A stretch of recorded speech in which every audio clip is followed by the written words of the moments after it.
And you're gonna guide me. Because I can't do it alone. It was in about 1975, and I had not made a film for many years after The Exorcist.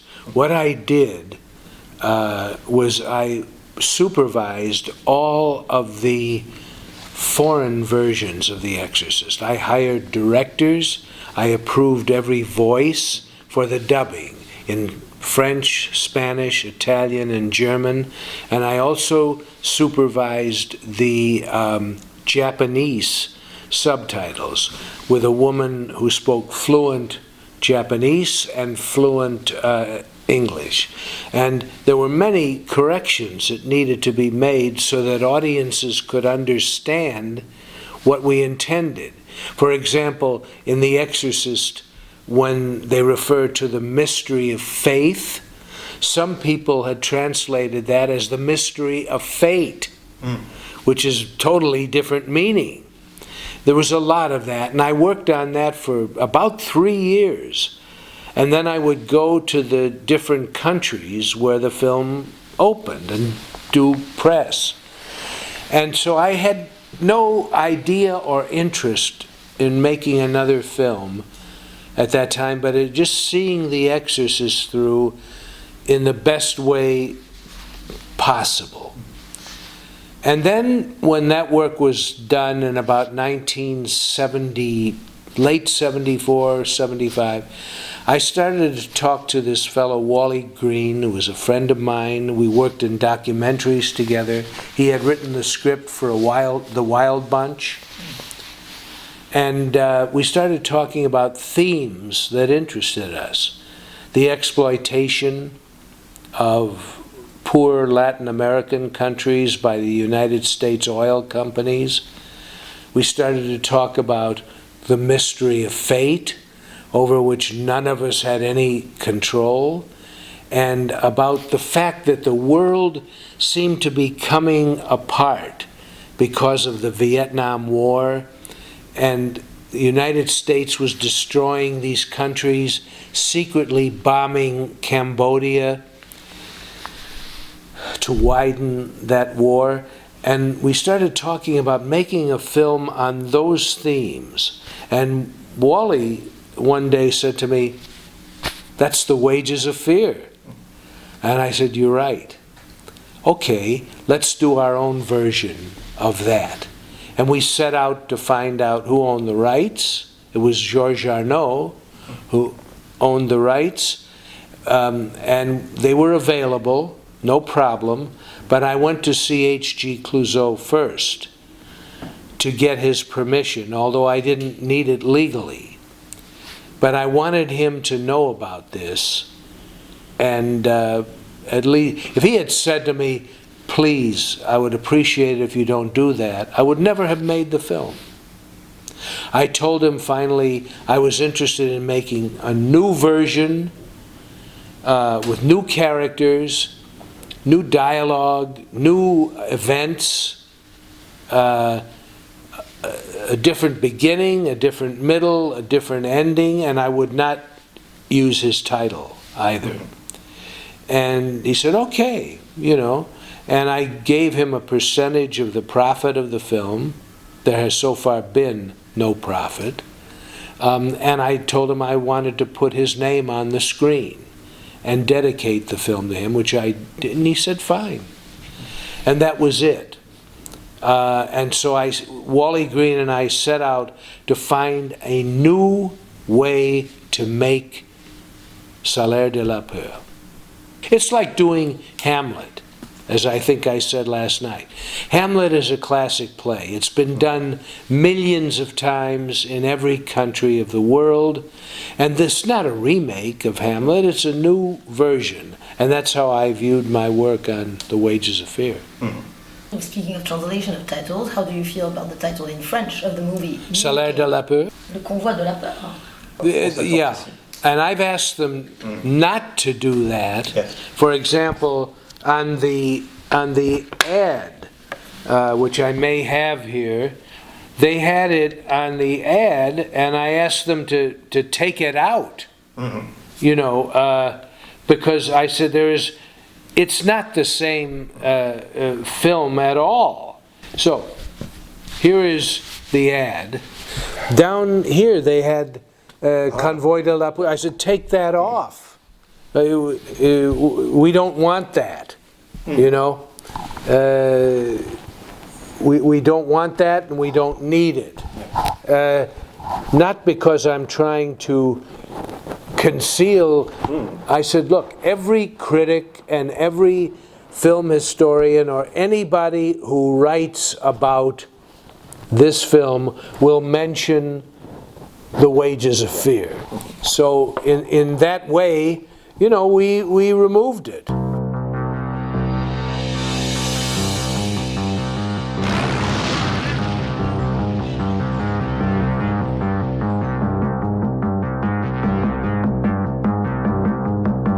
gonna tell me where I'm going? It's the sort of place nobody wants to go looking.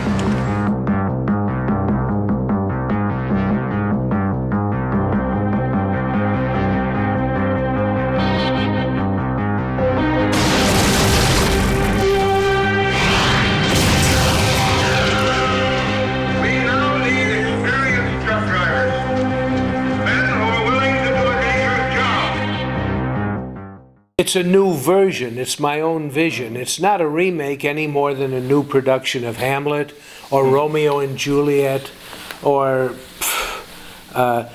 there is an American musical called West Side Story, which is a musical version of Romeo and Juliet, but they never call it Romeo and Juliet, and it's set in the Puerto Rican district of New York, on the west side of New York City, Manhattan.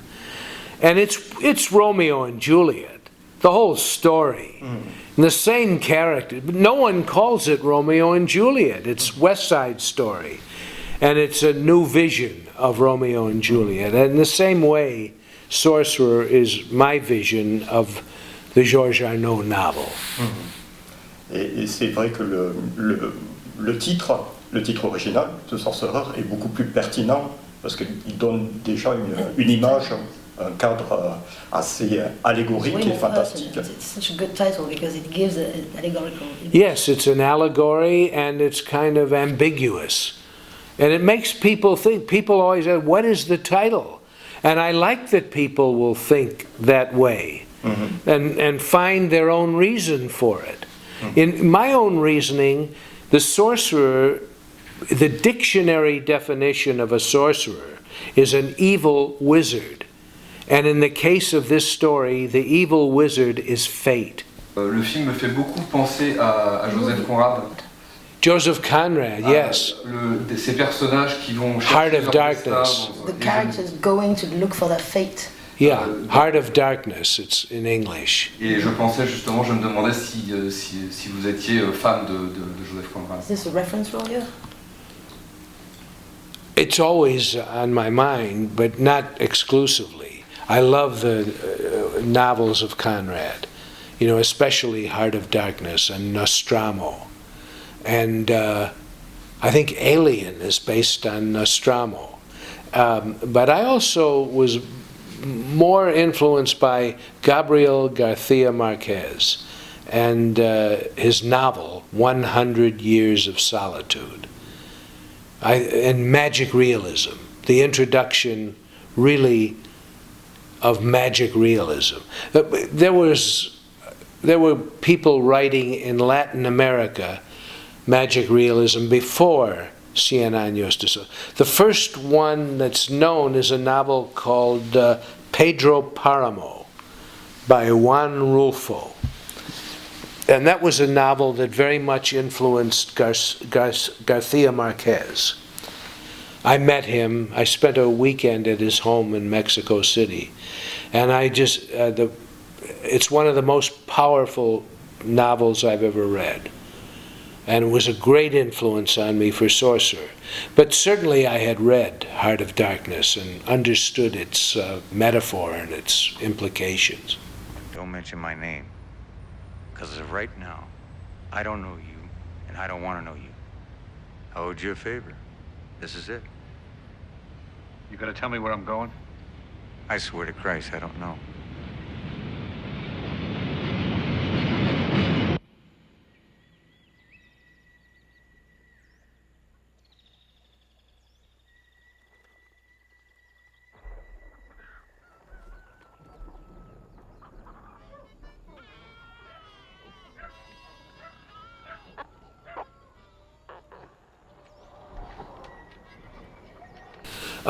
The Exorcist had been so claustrophobic, even though it opened in the Iraq desert, but it was extremely claustrophobic. And I wanted to make a film that was all outdoors, but it turned out to be claustrophobic too, even though much of it was set in the mountains and in a little town and in a strange desert. It was claustrophobic. I can't escape that. All my films are claustrophobic. Et c'est vrai que le film peut être perçu comme un huis clos à Scalise. Huis clos, oui. Yeah, it's Oui. like an open air. When you Yes, open air, no exit. C'est le grand paradoxe par rapport à That's correct. Et est-ce que c'était pour vous une façon d'éviter de vous répéter, parce que vous avez abordé un peu tous les genres, le film policier. I've tried never to repeat myself. I've tried never to make a similar film twice, you know? Because usually when I make I haven't made that many films. I think I've made maybe 14 or 15 films in 50 years. But they're all completely different, and they're of very different quality as well. But usually when I've made a film, I've said all I have to say about it. That's it. I don't want to do a sequel. There are many sequels to The French Connection. There's a new version of French Connection that's set in Marseille, you know, by a French filmmaker. And there's 5 Exorcist movies based on the same thing, and many, many other exorcism possession movies that are based on The Exorcist. For me, I not only don't want to do any of them, I don't want to see them. I have no interest in seeing these films because I've said, you know, all that I had to say about them. That's it. I have no more to say. You said this film was very important. If you wanted to be recognized for something, it was maybe this one. Absolutely. It is the film that came closest to my vision of it before I started to film it. You have a vision of every film that you make. It's like, you know, before you do an interview, you have some idea what you want to say and some idea of how you'd like it to come out.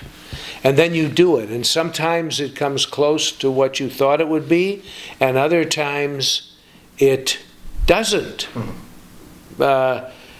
And the film that came the closest to my vision is Sorcerer. The film I saw in my mind's eye before I made it. Je vous questionnais aussi sur le rapport au cinéma muet. Vous m'avez répondu par une anecdote sur une projection de L'Exorciste. Which occurred to me when I found out about a film, an English film running in Thailand, or any film. They could not afford a Thai version, nor subtitles in Thai, nor dubbed. And so they'd run 10 minutes of the movie, stop it, and then a guy would come out and explain to the audience what they've just seen. And I thought, I want to try to make a film where, for the most part, it's so visual that nobody will have to explain what's happening to the audience. I really thought that literally. Et c'était quelque part aussi, pour vous, c'est peut-être le film qui se rapproche le plus d'un idéal du cinéma, c'est-à-dire d'un film en fait où les images sont quasiment autosuffisantes et parlent d'elles-mêmes. un peu comme les films muets, et quelque chose qui n'est pas facile à faire dans le cinéma parlant, à moins effectivement d'avoir un peu les talents de Murnau ou de Fritz Lang. Yes, we've lost the ability to do that for the most part. Most films are very dialogue-based, and since sound came in, but the silent films, some Murnau and Chaplin and Griffith and so many others, the Méliès films that I've seen at the Cinematheque, especially Voyage to the Moon, are so beautiful, and there's no sound. The sound is in your mind. We can't do that anymore. The first 15 or 20 minutes of Sorcerer is all dialogue, basically, or a lot of dialogue. And then once you know who these characters are and how they got there, then you don't need a lot of dialogue. You need little, almost none. And that was my goal.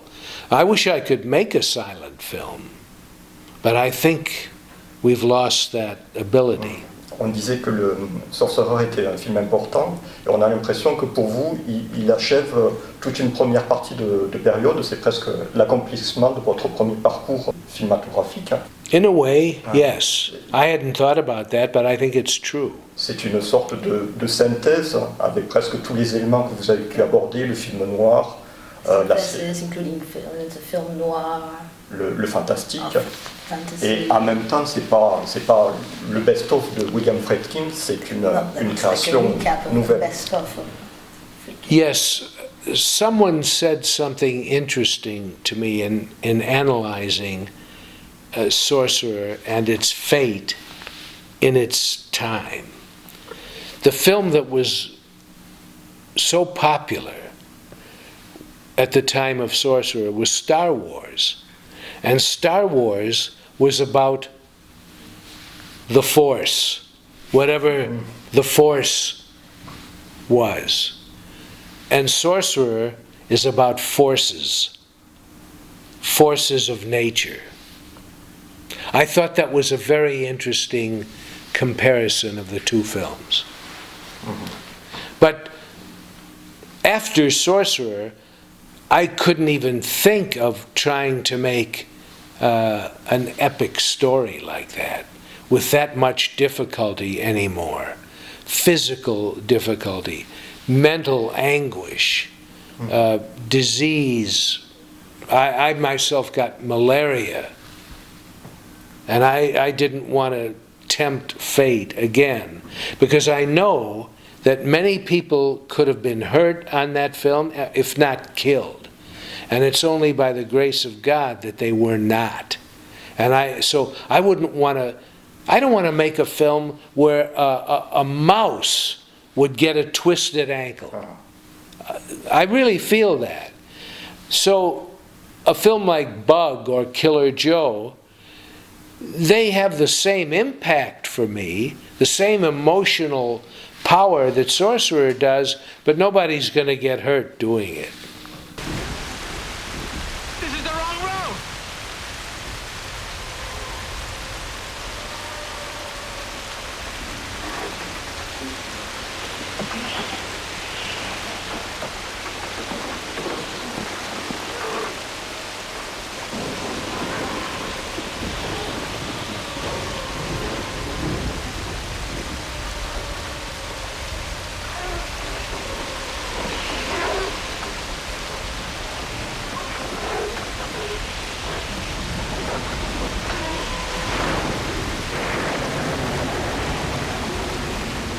The Sorcerer est un film assez désespéré et noir, mais en même temps, il y a une dimension qui est présente chez vous et qui s'est affirmée peut-être avec Killer Joe, ou qui est apparu dans votre carrière.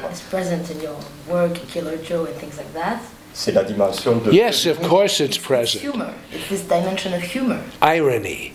I would call it irony, ironic, which I also love. Works that deal with irony. There is a story that I read when I was very small. It was a classic story for children. I don't remember who wrote it, but it was called The Lady or the Tiger. Have you ever heard of this? It's a story, briefly, about a young man who falls in love with the daughter of a king. And the king wants to punish this young man because he's from poverty. You know, he's just a poor kid, but he's in love with the king's daughter. And the king wants to have him killed, but he decides instead to give him a chance from fate, bonne chance. And so he puts this young boy in an arena, in a stadium, where there are 2 doors. And if he opens one door, the king's daughter will come out and he can marry her, and she will be his bride. And if he opens the other door, a tiger will come out and ravish him and kill him and chew up his body and destroy him. And the short story ends on that note and says to the reader, so which one do you think? Which door do you think he opened? The door to the lady or the tiger? And that was a big influence on Sorcerer as well. And on my life. You know, a door that you open can take you to heaven or hell. You open a door and you can fall 10,000 feet to the earth, or you can soar among the stars, you know? And it's not up to us. We have no choice. We all, every day, take these various chances, not knowing how they will come out. You cross a street. What is awaiting you? The lady or the tiger? Si je vous donne ça, vous pensez à quoi? What did you want me to... Oh, I love the music. But they have now released this music. They have now released all the music they wrote for Sorcerer that they recorded live. They've gone around many cities of the world recording the music that they wrote for Sorcerer, all of it. I didn't use all of it. And they've released it on, I think, a triple album of all the music that they wrote for Sorcerer, only a little bit of which I used, which they wrote before I made the movie.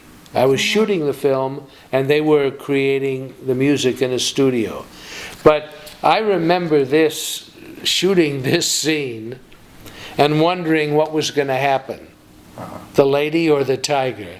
Because, look, very often this truck would fall off the bridge with somebody in it, either an actor or a stuntman.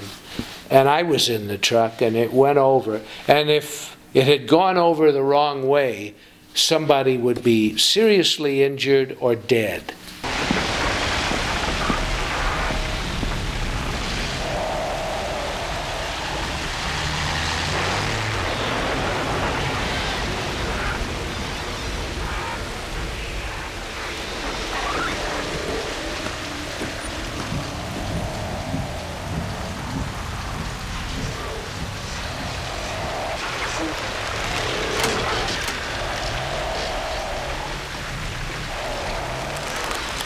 Est-ce que vous pensez, excusez-moi, qu'on peut regarder The Sorcerer, là on parlait de la musique, comme un opéra, Like an opera. quelque chose de baroque avec des... Somebody did that. Somebody released a version of it that was unlicensed with just the music playing. They took some of the original music and just played the Tangerine Dream behind the whole thing. I've never seen it. Oh, the movie itself has this movement, is what you meant. It's like, even the structure could be the structure of an opera. Yeah, I direct operas as well, but I don't think I would want to do one about this. No. There's a very great composer, famous American composer named Christopher Rouse. And he called me because he wants to write an opera about the Edgar Allan Poe story, The Mask of the Red Death, and do it as an opera. And I said, sure, I'm up for that. I'm interested. Thank you guys very much.